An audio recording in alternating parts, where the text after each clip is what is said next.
In previous videos, we've completed the payroll register, which is the primary tool used to compute payroll amounts.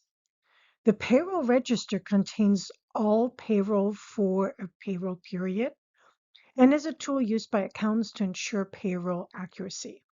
In this video, we'll look at the employee's earnings records, which forms the link between the accounting and the human resources department, and we'll compare it to the payroll register.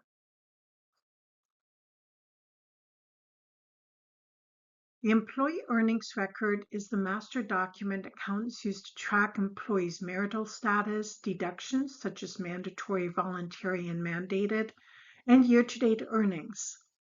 The information contained within each row of the payroll register is transferred to the employee's earnings records. Here's one example of what the employee earnings record might look like for a company. Depending on the pay types the company has, for instance, commissions, piecework, different types of overtime pay, shift differentials, the earnings record might look differently. Ideally, this would be an electronic record rather than a paper form, given that paper records could easily be destroyed during a fire or flood. Even electronic records could be destroyed without a regular backup copy. But let's take a closer look at this form.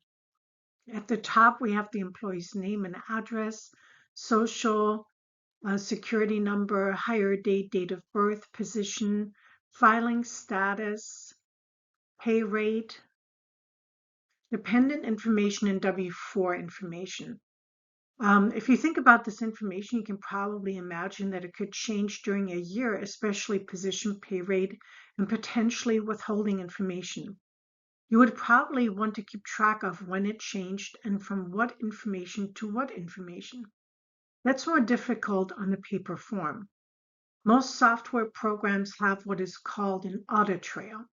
It keeps track of all changes that were made to an employee earnings record and who made the changes and when. The next two sections show the period end dates, hours worked, gross pay information, pre-tax deductions, and taxable wages, as well as withholdings and deductions, net pay, and FUTA.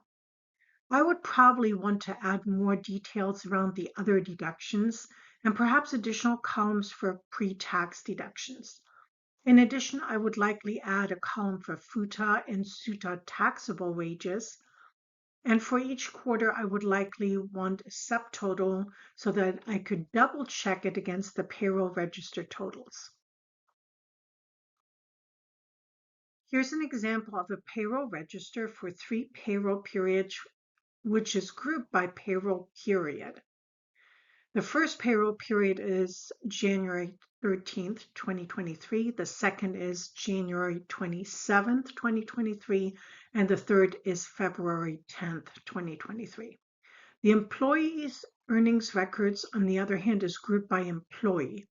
The totals, though, between both the payroll register and the employee earnings record should match.